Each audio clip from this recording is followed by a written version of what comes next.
Alors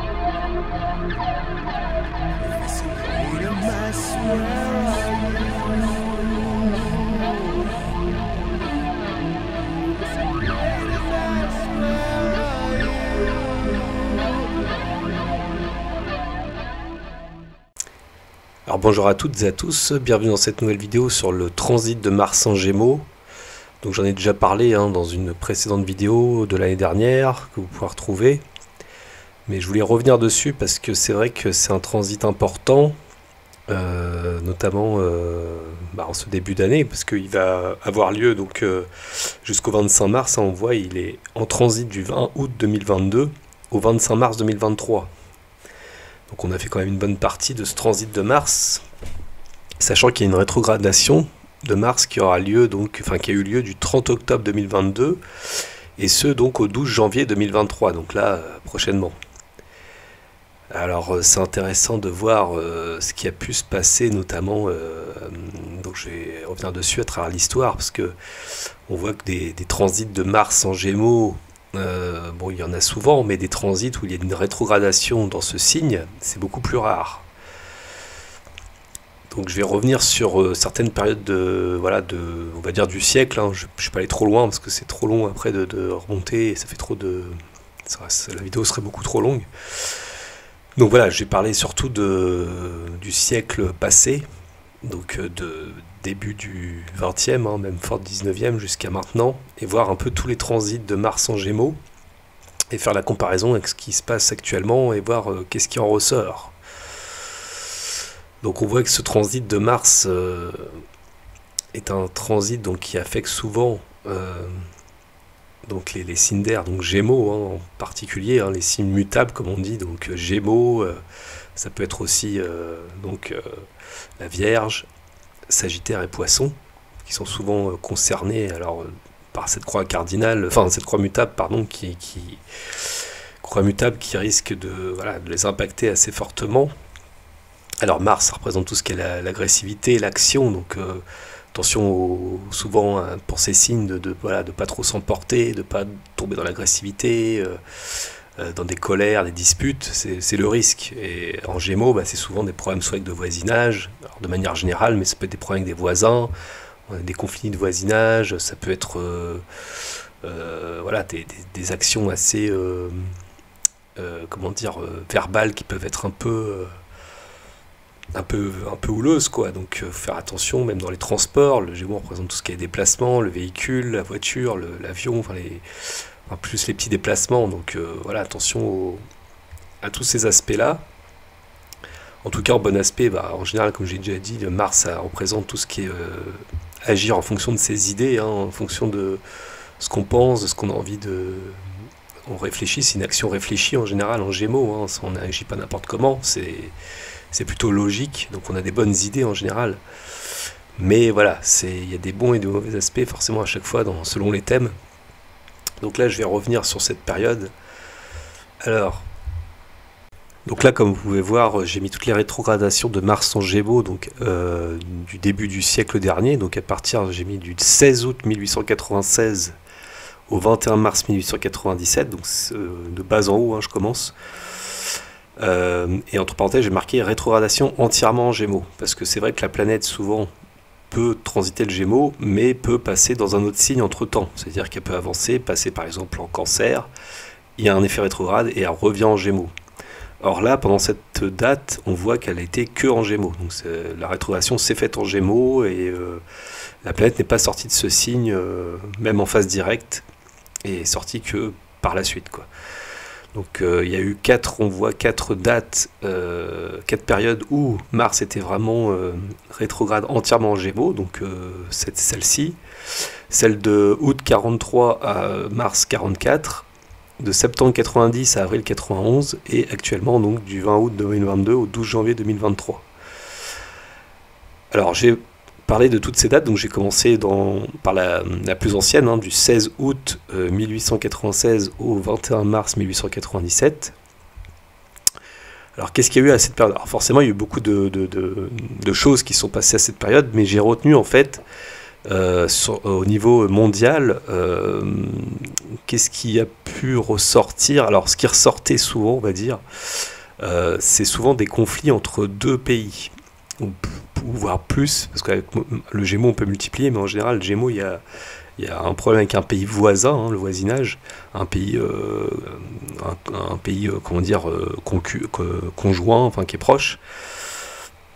Et il peut y avoir aussi en bon aspect, hein, ce qui ne faisait pas forcément que des mauvais aspects, des réunifications de pays. Donc il peut y avoir des accords, des choses aussi positives, hein, avec par exemple des déclarations d'indépendance, des choses comme ça. On peut avoir des nouvelles constitutions, on peut avoir aussi, comment dire, des nouveaux présidents, des nouveaux dirigeants. Il peut aussi se passer des événements en rapport avec le Gémeaux, souvent, donc au niveau de la télécommunication, des transports, donc je reviendrai éventuellement dessus. Alors ça peut être intéressant de voir, hein, par un peu ce qui a pu se passer pendant ces périodes.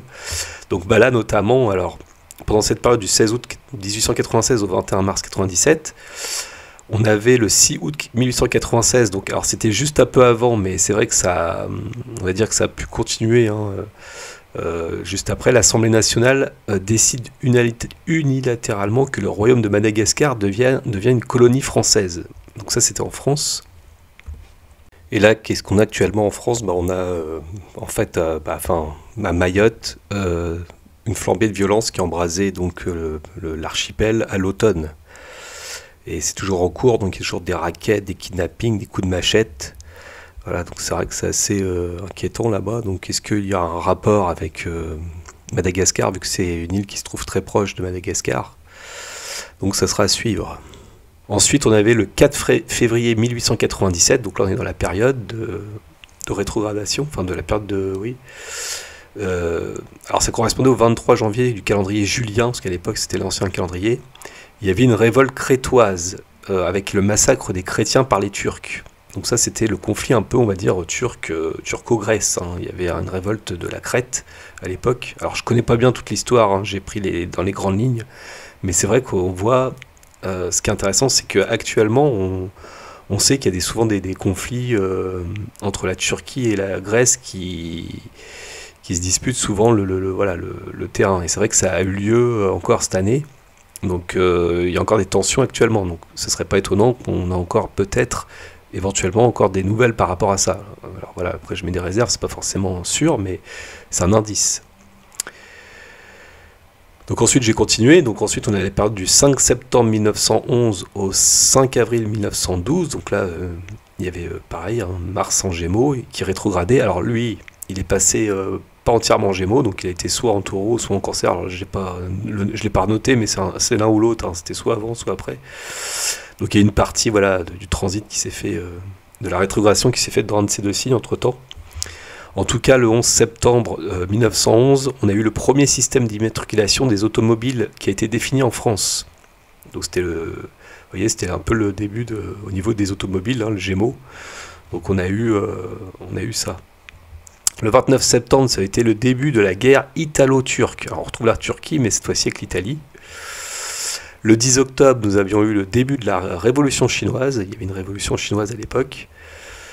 On a eu aussi le Nouveau-Mexique et l'Arizona qui ont intégré les États-Unis d'Amérique. C'était en janvier-février 1912.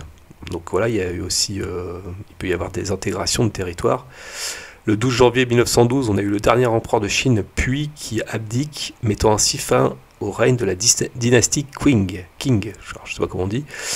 Donc voilà, c'est pour l'anecdote. Donc on retrouve un peu la Chine, les États-Unis. C'est vrai que ça peut donner un indice. On voit la révolution chinoise. Vous voyez la Chine qui ressort déjà. On a la Turquie, la Chine. Alors c'est intéressant. Alors c'est sûr qu'il n'y a eu pas que il y a pu y avoir d'autres guerres, hein, d'autres pays. Alors des pays souvent un peu moins connus, mais des pays d'Afrique par exemple, des choses comme ça. Mais là j'ai pas tout mis. J'ai mis ce qui me paraissait important. Ensuite, du 9 août 1928 au 10 mars 1929, donc il y avait Mars en Gémeaux avec une rétrogradation. Alors le 27 août, on a eu 1928 le pacte de Bryan-Kellogg. C'est 63 pays qui ont signé un pacte qui s'appelle le pacte de Bryan-Kellogg, qui constitue un engagement de renonciation à la guerre. Alors ça peut être intéressant parce que si ça demande quelque part un accord de paix, ça peut laisser planer un espoir peut-être dans le conflit par exemple de la guerre entre l'Ukraine et la guerre en Ukraine avec la Russie et l'OTAN. Mais à voir, hein, c'est pas sûr ça, hein. C'est pareil, c'est peut-être qu'il y aura un accalmie alors pendant cette période. Alors c'est sûr que Mars il quitte le Gémeaux, il revient direct le 12 janvier jusqu'au 25 mars. Donc après, bon, est-ce qu'il y aura, ça va se calmer pendant cette période? C'est pas sûr, mais on verra. Le 17 septembre, on a eu les accords d'Aknakari. Alors ça, c'est une association d'entreprises de pétrole qui ont créé des cartels pétroliers, en fait. C'est le développement, en fait, avec des lois. Voilà, ça s'est développé. C'était vraiment le développement de cartels pétroliers. Alors, est-ce qu'avec la crise du pétrole, il peut y avoir un rapport avec des... voilà, quelque chose qui a un rapport avec ça à suivre, hein, c'est pas forcément impossible. Le 22 septembre, on a le premier central téléphonique automatique qui est mis en place à Paris et les premiers postes téléphoniques à cadran sont installés. Donc la téléphonie, hein, le signe des Gémeaux, donc on voit qu'à l'époque c'était ça, une grande centrale téléphonique. Le 6 décembre, on a eu le massacre des bananeraies. Donc ce massacre, il a été aussi appelé massacre de Cienaga ou massacre de Santa Marta. Ça a eu lieu dans la ville de Cienaga au nord de la Colombie, le 6 décembre 1928, lorsqu'un régiment de l'armée colombienne ouvrit le feu sur des travailleurs grévistes de l'United Fruit Company. Voilà, donc c'était en Colombie. Alors éventuellement, voilà, voir si la Colombie a quelque chose par rapport à ça.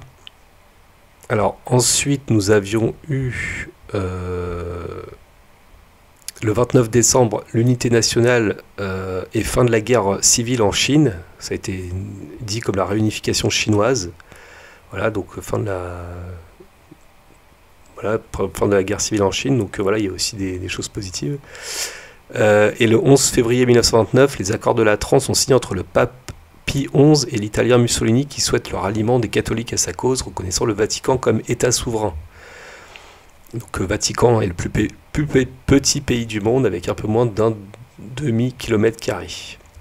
Alors peut-être suivre le Vatican aussi, on sait que la mort du pape Benoît XVI peut laisser planer beaucoup de choses par rapport aux prophéties, l'eschatologie biblique, etc. Et donc c'est pareil avec le thème de pape François, je vois quand même pas mal de changements pour lui actuellement, on voit qu'il est affaibli. Donc dans son thème, c'est vrai qu'il est quand même marqué par quand même des bouleversements. Donc à suivre quand même le Vatican. Ensuite, nous sommes dans la période du 24 août 43 au 28 mars 44. Donc une rétrogradation entièrement en Gémeaux, donc comme à la première période, là en 1896. Donc période, je pense, importante. Et en plus, c'était la Seconde Guerre mondiale à l'époque. Alors c'est intéressant parce que, bon, on ne revit pas... la Seconde Guerre mondiale, mais on est quelque part on est en guerre, donc il y a ça fait un peu écho, on va dire, à la Seconde Guerre mondiale, hein, dans la symbolique. Alors il faut savoir qu'à l'époque, alors pas que en 43, mais avant, il y avait déjà les tickets de rationnement. Il faut le savoir, c'était important. Les gens avaient un livret, et voilà, et pour avoir de la nourriture, donc c'était particulier, hein. Donc là, on voit que nous, c'est plutôt au niveau énergétique, mais avec les pénuries alimentaires qui peuvent se créer plus ou moins fortes selon les produits, voilà, ça fait un peu écho à ça. Donc peut-être voilà, un peu des possibilités de ça à voir. On n'y est pas vraiment, pas à ce point-là, mais voilà, c'est intéressant de voir un peu qu'il y a des ressemblances. Et donc pendant cette Seconde Guerre mondiale, on a eu aussi la France qui a accordé l'indépendance au Liban le 22 novembre 1943. Qui est la fête nationale au Liban. Donc à suivre le Liban, hein, parce que c'est vrai qu'on voit qu'ils vivent aussi une période très cruciale, très difficile, depuis plus de 1 ou 2 ans, là, avec une énorme crise du pays, un énorme problème économique là-bas. Donc là, c'était l'indépendance, donc c'était plutôt positif à l'époque pour eux, donc peut-être, espérons-le, quelque chose qui aille mieux pour eux. Voilà, mais c'est pas gagné, hein, avec ce qui se passe actuellement, on voit qu'ils sont dans une période assez difficile. Ensuite, à l'issue de la conférence du Caire du 22 au 26 novembre 1943 en Égypte, les représentants des États-Unis, du Royaume-Uni et de la Chine demandent la reddition du Japon et l'indépendance de la Corée. Et d'ailleurs, les Japonais ont reculé dans le Pacifique en mars 1944, pendant la Seconde Guerre mondiale. Donc voilà, donc à suivre éventuellement. Alors on retrouve l'indépendance en tout cas de pays, hein, vous voyez, ça ressort quand même par rapport à ce passage de Mars rétrograde en Gémeaux. Ensuite, du 21 septembre 58 au 9 avril 59, on a eu une crise politique au Liban. Donc on retrouve à nouveau le Liban, mais cette fois-ci en crise, de juillet à octobre 58. Donc un peu avant le transit de Mars en Gémeaux, mais après, pendant cette période, en octobre, c'était dedans. On avait la constitution de la 5e République proposée par le général de Gaulle, qui est adoptée par référendum le 28 septembre 1958, qui est promulguée. Donc ça c'est important, c'est notre 5e République française.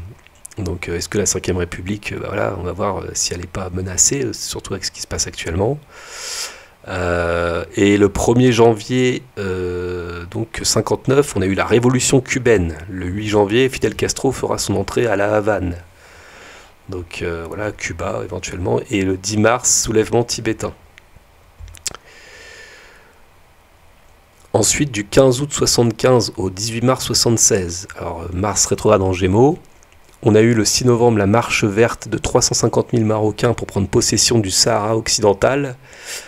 Ils marchent pacifiquement vers le sud pour prendre possession du territoire et obliger l'Espagne à se retirer. Donc là on voit, hein, Maroc et Espagne sont... comment dire, c'est un pays un peu voisin, même si ils sont séparés par la Méditerranée, mais voilà. 14 novembre, l'accord de Madrid sur l'indépendance du Sahara occidental entre l'Espagne, le Maroc et la Mauritanie. L'Espagne, préoccupée par la succession de Franco, admet un partage entre le Maroc et la Mauritanie. Lorsqu'elle quitterait le pays, l'Algérie, exclue de cet accord, proteste. Donc on voit, il y a les pays maghrébins là qui ressortent. Alors on a aussi la guerre civile angolaise avec le Portugal qui accorde l'indépendance à l'Angola. Le 11 novembre, c'est la fête nationale dans ce pays d'Afrique. On a les Pays-Bas aussi qui accordent l'indépendance au Suriname. Le 25 novembre est la fête nationale dans ce pays, le plus petit pays d'Amérique du Sud. On a aussi le dictateur indonésien Suharto qui envahit et annexe l'ancienne colonie portugaise, le Timor-Est, qui deviendra indépendante en 2002. Et une guerre qui commence aussi au Sahara occidental entre le Maroc et l'Algérie. Donc voilà, le 27 janvier 1976. Début de la guerre Maroc et Mauritanie contre Polisario, fin 79, et le 7 mars, le Maroc et la Mauritanie rompent leurs relations diplomatiques avec l'Algérie après la reconnaissance de la République sahraoui par cette dernière, le 6 mars. Et à nouveau un conflit entre le Liban et le Pakistan, en janvier 76. Donc vous voyez là, c'est vrai que les conflits là, donc, des pays maghrébins, donc, notamment Maroc, Algérie, l'Espagne, donc ça sera à suivre, hein. Et puis le Liban qui ressort quand même une 3e fois, donc c'est pas anodin. Et, donc là avec le Pakistan, donc à suivre éventuellement, hein, ces pays-là. Ensuite du 1er septembre 90 au 2 avril 91, on a la rétrogradation qui se fait entièrement en Gémeaux, donc pour la 3e fois. Alors c'était la fameuse guerre du Golfe, hein, qui était le conflit qui a opposé l'Irak à une coalition de 35 États dirigée par les États-Unis à la suite de l'invasion et l'annexion du Koweït par l'Irak. Donc c'était du 2 août 90 au 28 février 91. Alors c'est vrai que ça a commencé un peu avant l'entrée de Mars en Gémeaux, mais on va dire que pendant toute cette période, voilà, ça correspondait quand même. Donc ça c'est une période très importante, on voit, hein, les pays voisins, Irak, Koweït et les États-Unis qui se sont mêlés. Donc ça fait un peu écho à ce qui se passe avec, je dirais, la guerre en Ukraine aussi, et puis le conflit Taïwan-Chine aussi. On a aussi la guerre civile au Libéria de 90 à 96. Alors elle a duré beaucoup plus longtemps, hein. C'était pas que pendant la période de rétrogradation de Mars en Gémeaux, mais c'est vrai que ça a commencé pendant, on va dire, cette période-là. Pendant le 1er octobre, on a aussi le début de l'attaque des exilés de Tutsi au Rwanda à partir de l'Ouganda, avec des combats meurtriers entre Tutsi et Hutus. Le 4 octobre, on a eu le début de l'intervention militaire française au Rwanda qui durera jusqu'en décembre 1993. Le 1er décembre, on a au Tchad Idriss Déby, ancien conseiller militaire d'Hissène Habré, qui renverse ce dernier avec l'aide de Jamaïria arabe libyenne. Le 2 décembre, on a la nouvelle constitution du Bénin qui est adoptée par référendum. Fin définitive du régime marxiste-léniniste de la République populaire du Bénin. Le pays prend le nom de République du Bénin. Le 20 septembre, en Géorgie, l'Ossétie du Sud se déclare république souveraine. Le Soviet suprême géorgien supprime le statut administratif de la région. Des combats entre les Géorgiens et les Ossètes s'ensuivent et ne se calment que lorsque qu'une force de maintien de la paix composée de 4 parties, russes, géorgiennes, Ossètes du Sud et Ossètes du Nord, est déployée. Alors on retrouve voilà, toujours pareil, des conflits entre pays voisins, mais aussi des indépendances et voilà, des nouvelles constitutions qui se forment. Ensuite, nous avons la période du 7 août 2007 au 4 mars 2008. Alors, on a les bonzes, donc les moines tibétains là, qui défient la junte en Birmanie. Donc c'était du 5 au 26 septembre 2007, donc c'était voilà, pendant cette période. On a la Belgique aussi en péril de scission. Les élus flamands ayant rompu avec la tradition belge du compromis, le pays est menacé d'éclatement le 11 novembre 2007. On a la violence aussi en banlieue parisienne en France le 25 novembre 2007 avec des émeutes à Villiers-le-Bel, hein, près de Sarcelles dans le Val d'Oise, suite à un accident dans lequel est impliquée une voiture de police, où pour la première fois on cite dans les territoires perdus de la République. Donc ça fait penser quand même voilà, Mars en Gémeaux, les jeunes, l'adolescence qui est violent, où les territoires sont divisés, etc. On a la Turquie qui s'en bat en guerre, donc le 1er décembre 2007, hein, forces spéciales turques qui ont fait une première incursion dans le Kurdistan irakien, mettant à terme les exécutions du gouvernement à l'encontre des guérillos kurdes. Donc on retrouve encore la Turquie, hein, ça sera à suivre la Turquie, avec les Kurdes aussi. On a le Liban, encore une fois, entre guerre et paix, attentat meurtrier à Beyrouth contre un général chrétien le 11 décembre 2007, et le conflit Irak-Afghanistan où on persévère dans ce conflit le 18 décembre 2007. Alors ensuite on a Benazir Bhutto, l'ancienne Premier ministre du Pakistan, qui est tué dans un attentat suicide le 27 décembre 2007. Alors voilà, donc peut-être le Pakistan à suivre. Ensuite, on a l'affaire Kerviel avec la Société Générale qui rend publique la fraude exceptionnelle ayant entraîné un total de pertes de près de 5 milliards d'euros, qui serait le fait donc, du jeune trader hein, Jérôme Kerviel en janvier 2008. Donc, est-ce qu'il y aura à nouveau un scandale par rapport à l'économie? Donc, c'était pendant l'année hein, du crack de Wall Street, hein, la crise des subprimes, là. Donc, ça arrivait en fin d'année, mais voilà, c'était un avant-goût. Et enfin, on a aussi le Kosovo qui se proclame indépendant, donc le 17 février 2008. Voilà, donc est-ce qu'on aura à nouveau une indépendance d'un État, encore une fois, dans ce coin-là, après la Serbie, l'Albanie, pays de l'Est, ou en rapport encore avec le Kosovo à suivre. Et donc voilà, on arrive actuellement du 20 août 2022 au 12 janvier 2023, hein, pour la période de rétrogradation, mais ça va jusqu'au 25 mars 2023 en Gémeaux. Donc le 15 août 2022, on a eu les exercices militaires chinois autour de Taïwan qui ont réactivé donc les tensions entre la Chine et Taïwan, hein, suite à la visite de Nancy Pelosi, la présidente de la Chambre des représentants aux États-Unis à Taïwan. Donc c'est vrai que c'était un peu avant le passage de Mars en Gémeaux, mais voilà, juste après il y a eu les exercices, il y a eu l'exercice militaire, et juste après voilà, il y a quand même eu dans cette période-là un peu la tension. C'est vrai que Mars était en taureau, mais on sent bien que la Chine était quand même remontée, hein. Donc elle était prête à riposter. Heureusement ça n'a pas eu lieu.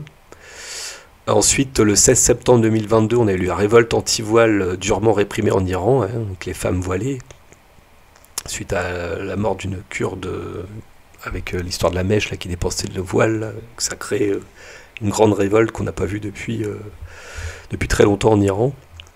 Donc l'Iran, c'est pareil, c'est encore des pays arabes, il faudra suivre, hein, ce sera intéressant. Le 30 septembre 2022, on a eu, suite au référendum dans l'est de l'Ukraine, Vladimir Poutine qui a entériné l'annexion de la Russie de Donetsk, Louhansk, Zaporijjia et Kherson, donc ces 4 territoires voilà, de l'Ukraine, hein, qui fait partie maintenant de pavillon russe.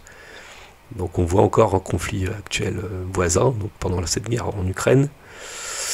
On a aussi donc le 5 octobre 2022 les pénuries des carburants en France, avec la réquisition des raffineries Esso, ExxonMobil qui menacent pour Total Energy près d'un tiers des stations-service manquant en manque de carburant. La France donc, est secouée début octobre 2022 par des mouvements de grève pour une hausse de salaire chez les 2 grands groupes pétroliers, alors que le gouvernement est accusé d'avoir tardé à réagir face à ces conflits sociaux. La situation menaçait de contaminer d'autres secteurs stratégiques du pays.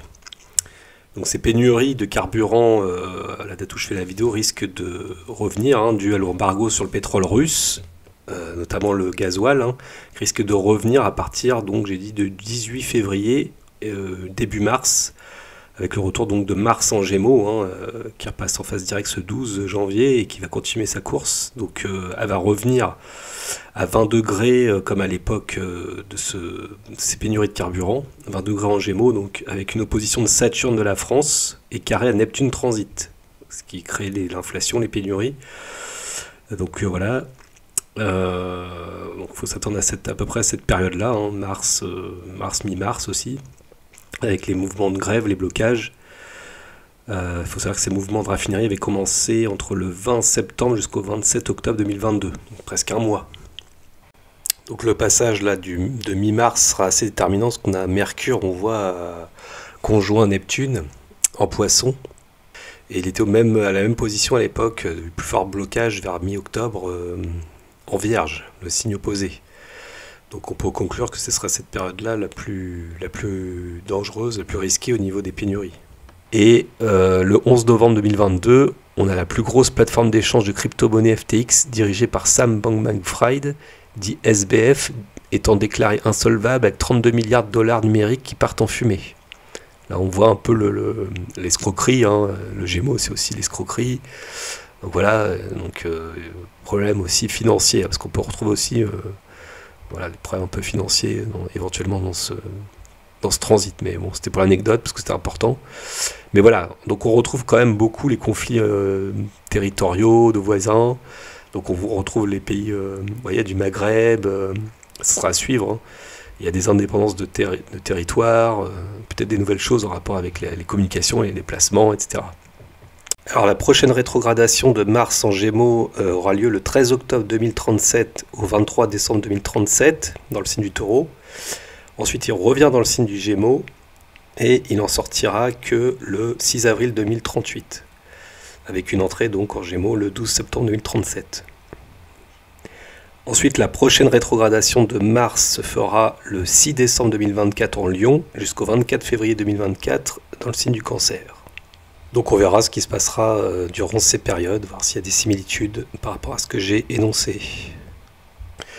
Voilà, donc je voulais pas faire trop long, mais c'est vrai que c'était intéressant de voir, parce que comme ce transit est très long, de redétailler, de voir un peu ce qui ressort, et c'est intéressant de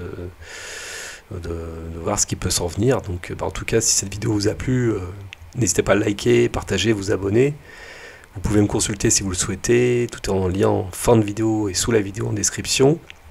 Et quant à moi, je vous dis à la prochaine vidéo, portez-vous bien, à bientôt, au revoir.